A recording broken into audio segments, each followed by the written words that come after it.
আমরা যারা নামাজ পড়ি একটি ভুলের কারণে আমাদের নামাজ নষ্ট হয়ে যায়, অথচ সেই ভুলটা কি আমরা আজ পর্যন্ত জানতে পারিনি।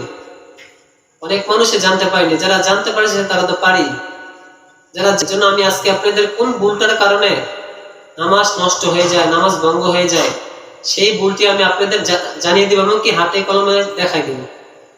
রাসূল সাল্লাল্লাহু আলাইহি সাল্লাম বলছেন, উমিরতু আন আসজুদা আলা সাবআ, আমাকে নির্দেশ দেওয়া হয়েছে 7টি অঙ্গের মাধ্যমে সিজদা দেওয়ার।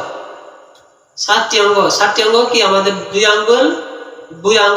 দুই আঙ্গুলের পা এবং কি হাঁটু এবং কি 2 হাত এবং কি নাক, কপাল। এই হাদিসটি সহিহ মুসলিম 985 নম্বর হাদিস মধ্যে বলে দিয়েছেন। যদি ঠিক রাখি তো আমাদের নামাজ সহিহ হবে, আর যদি ঠিক না রাখি তাহলে এই নামাজটা কি ভঙ্গ হয়ে যাবে। তো আমি আপনাদের দেখাই দিতেছি যে কিভাবে সিজদা দিতে হয়। আমি দিতেছি, আপনারা দেখেন। প্রথমে এভাবে কি আমরা কি সিজদা সোজাসুজি চলে যাব কি সিজদার মধ্যে। প্রথম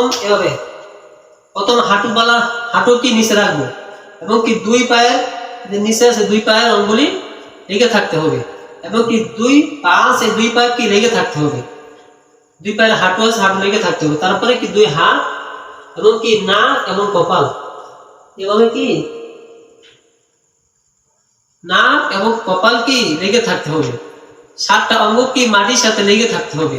যদি 7টা অঙ্গ থেকে যদি একটা অঙ্গ কি মিস হয়ে যায়, উপরে উঠে যায়, তো আমাদের নামাজ ভঙ্গ হয়ে যাবে। তো আমি আপনাদের জানিয়ে দেওয়ার জন্য এই ভিডিওটা বানাইছি এবং কি যারা না জানে তাদেরকে শেয়ার করে জানিয়ে দিন।